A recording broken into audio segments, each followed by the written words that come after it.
en lo personal, por el conocimiento que tengo de su desarrollo y por los aprendizajes que se pueden obtener.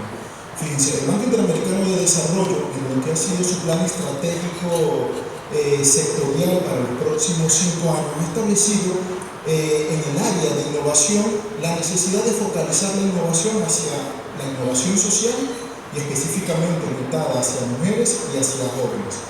Dentro del banco se ha creado una iniciativa que se llama Innovation Lab, y es un laboratorio de innovación social.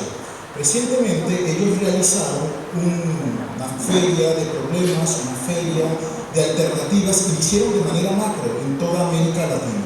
Ellos establecieron un desafío, y este desafío era indagar sobre cuáles eran las principales limitaciones o obstáculos para la integración social o económica de los discapacitados. A partir de allí se generó todo un proceso creativo que supuso, por ejemplo, que ingresaran en su página web, la que han diseñado específicamente para esta actividad, más de 1 millón de personas, que tuvieran la participación de asociaciones o de expertos o de interesados de más de 80 países, que se pudiesen identificar un número considerable de problemas, pero fundamentalmente que se pudiesen identificar finalmente 5 problemas viables que se pudiesen financiar y que uno de ellos sea ahora una de las sillas de ruedas más vendidas en el mundo porque permite la movilidad de los discapacitados en zonas rurales. Y todo ello a partir de un proceso creativo que se generó agregando las necesidades y las demandas de la región, utilizando las nuevas tecnologías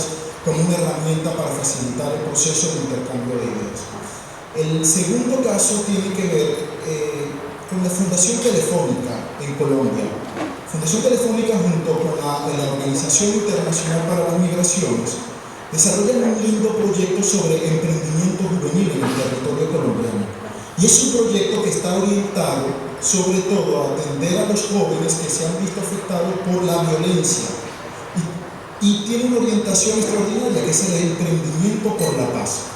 Como parte de ese proceso, ellos han desarrollado una serie de actuaciones. Yo tuve la oportunidad de acompañarlos en diciembre en Chocó, uno de los territorios más afectados por la violencia históricamente en Colombia, y tuve la oportunidad de ver la experiencia que estaban desarrollando. Ellos realizan un trabajo extraordinario con jóvenes, ellos se conectan con otras asociaciones, organizaciones no gubernamentales, es decir, asociaciones del tercer sector, empresas privadas, y además entonces promueven la identificación de los problemas dentro de las comunidades y desarrollan todo un proceso para el prototipado, pero también para la promoción del emprendimiento productivo que facilite luego el retorno de los desplazados en aquellos territorios afectados por la violencia. El tercer caso tiene que ver con una experiencia que se denomina laboratoria. Es una experiencia que se desarrolla en Lima, Perú, y que ahora se ha extendido a México, se ha extendido a Chile, y se está convirtiendo en una experiencia de referencia en América Latina. Y tiene que ver con una joven limeña que estudió en una de las mejores universidades del mundo, en el Reino Unido, luego hizo un máster también en una buena universidad en Estados Unidos, pero regresa a Lima para tratar de dar un granito de arena a algo que había identificado como un problema grave. Y ese problema es que en los próximos 10 años, América Latina, por ejemplo, va a requerir más de 1.200.000 programadores web o personas con competencias digitales orientadas al desarrollo web. Y esto pudiese ser un dato muy interesante que promueva la formación o el desarrollo de iniciativas en torno a estas necesidades o estas demandas del mercado. Sin embargo, menos del 10% de las personas que están desarrollando competencias y habilidades en torno a este tema son mujeres. Y la preocupación estriba en el hecho de que, sin ninguna duda, los efectos de la revolución digital están suponiendo una transformación en la vida de todas las personas, pero en los próximos 10 y 15 años pudiese ser una de las causas que genere una involución en todos los logros que se han obtenido hasta ahora en la lucha por la igualdad de género. En la medida en que si son las mujeres las que en menor porcentaje desarrollan competencias digitales y tienen menor oportunidades para insertarse en el mercado de la revolución digital, en cierta medida, progresivamente se van a ver desplazados de puestos de trabajo clave y por supuesto se van a incrementar las desigualdades y los déficits por los cuales se ha luchado en las últimas décadas. A partir de este problema y de este desafío, crea Laboratoria. Y Laboratoria es un centro de formación de mujeres para el desarrollo de competencias digitales.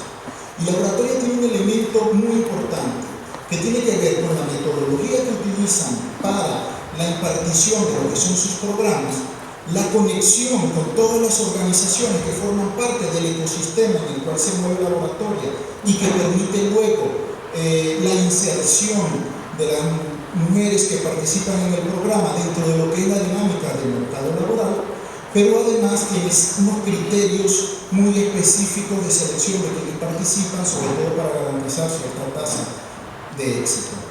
De estos tres casos se sacan algunas conclusiones muy interesantes. Primero, estamos hablando de experiencias que se orientan a la atención de problemas sociales, con lo que esto supone desde la perspectiva de la complejidad, la diversidad y el dinamismo. Es decir, lo que supone un problema social en cuanto a la cantidad de recursos que se requieren para no solamente identificarlos, sino para hacer un análisis adecuado, que en muchos casos es un análisis que no se corresponde con la realidad, porque esa complejidad lo que nos lleva a establecer limitaciones en una relación causal.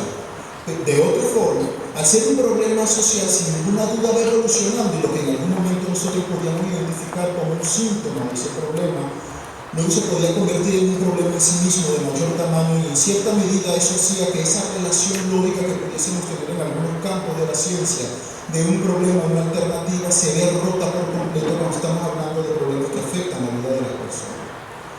La segunda característica fundamental de estos tres casos es que han apostado por nuevos modelos de gobernanza, es decir, por nuevas relaciones y conexiones con los actores que forman parte del ecosistema en el cual trabajan. Pero además decir esto, en estos momentos puede ser utópico, es decir, incitar a la generación de relaciones y conexiones con otros actores. Lo hemos escuchado desde que las teorías de la gobernanza a principios de la década del 2000 han tenido cierto auge. La gran duda en torno a esto es el cómo, el para qué y cuáles son los aprendizajes que se pueden sacar. Y muchos de los precursores de estos tres casos tuvieron esos procesos de reflexión. ¿Cómo me puedo yo conectar con otros? ¿Para qué? ¿Y cuáles son los aprendizajes que yo puedo obtener de las otras organizaciones para mejorar mi iniciativa? Y el tercer elemento importante de los tres es la focalización en las personas y el reconocimiento de la capacidad creativa que tienen para poder desarrollar procesos de intercambio de ideas que lleven a la identificación de soluciones que luego puedan transformarse en una innovación de impacto social. A partir de estos tres casos, solo quiero plantearle cuáles serían los factores clave que pudiésemos identificar en el proceso de innovación. Nosotros realizamos en la universidad una investigación. Entrevistamos a 187 empresas sociales para identificar cuáles eran los factores determinantes de la innovación. Discriminamos, por supuesto, a aquellos que nos habían dicho que innovaban y que además esa innovación generaba un impacto. Y nosotros validamos esa respuesta para poder identificar qué los hace diferentes. Y teniendo en consideración este análisis que he hecho de los casos, les planteo tres niveles de análisis. Un primer nivel tiene que ver con el entorno. ¿Qué nos hacía diferente? Primero, el reconocimiento de la importancia de la participación, pero la participación no vista como consulta, la participación vista como la generación de espacios creativos para la generación de ideas. Pero además, desde esta perspectiva del entorno, la posibilidad de conectar con otros, de generar marcos relacionales. ¿Y cómo generar esos marcos relacionales? Identificando esos elementos claves que conectan. Y a veces creemos que lo que nos conecta es la idea. Y un elemento muy importante de los principales innovadores del mundo es que nos dicen no, lo que conecta es el problema. Lo que nos puede permitir conectar y generar una red colaborativa para desarrollar alternativas es que nos enamoremos del problema, que identifiquemos claramente el problema y que generemos sinergias que permitan y que faciliten el intercambio de recursos para ello. Fíjense que en la investigación más del 90% de las empresas sociales a las que entrevistamos afirmaban que formaban parte de redes o asociaciones vinculadas con otras organizaciones que trabajaban dentro de su entorno. Más del 70% afirmaban, además, que necesitaban conectarse con otros para poder innovar. Y luego este es un dato interesante, con ello termino las otras ideas y te voy a robar 2 minutitos. Un dato interesante que solo el 48% de esas empresas afirmaban que se conectaba era con empresas privadas que eran las principales entidades que mostraban interés para apoyar el desarrollo de sus iniciativas. Yo soy un institucionalista y mi línea de investigación es fundamentalmente sobre la administración pública y eso me llamó mucho la atención, porque el elemento público es fundamental para promover el escalamiento de las innovaciones y convertir muchas de esas innovaciones en políticas públicas que generen impacto y que incrementen el número de beneficiarios. El segundo elemento tiene que ver con el modelo de organización. ¿Qué nos decía este estudio? ¿Qué nos decían los casos? Fíjense, todos los componentes que tienen que ver con el modelo de organización, es decir, cómo combinamos nuestros recursos, cómo es nuestra cultura organizativa, cómo son nuestros procedimientos, cómo nuestra estructura, todos estos componentes resultan en cualquier modelo los factores más explicativos de la innovación. Lo dice la literatura, nosotros lo logramos confirmar en la investigación. ¿Y eso a qué nos lleva? Nos lleva a un elemento fundamental, por ejemplo, cómo nosotros trabajamos internamente. Fíjense, más del 56% de las empresas que afirmaban desarrollar innovaciones de impacto social trabajaban bajo modelos de equipos con cierta autonomía, pero fundamentalmente habían desarrollado marcos estratégicos con una orientación al cambio, y esto era fundamental. Se plantea entonces que la definición de objetivos claros que permitan la convergencia de los esfuerzos de los miembros de la organización para la identificación de problemas y el desarrollo de esas alternativas era un elemento fundamental. Y el tercer nivel tiene que ver con los recursos humanos. Y aquí sí viene una preocupación interesante, porque aquellas empresas que innovaban y que la innovación generaba impacto nos decían el 54% que había un déficit en el desarrollo de competencias para poder facilitar o promover la innovación. Y esto era muy interesante porque en el caso específico de Telefónica en Colombia, ellos identificaron la necesidad de habilidades blandas para desarrollar la innovación. Entonces tenemos estos tres niveles: el entorno, el modelo de organización, los recursos humanos, y con esto finalizo un elemento transversal que es clave, que es la confianza. ¿Cómo nosotros podemos generar confianza dentro de la organización con expectativas positivas que permitan prever las actuaciones, pero también cómo la confianza se convierte en un enlace que favorece la conexión entre las instituciones en torno a ese problema y en torno a las iniciativas? Pues muchas gracias.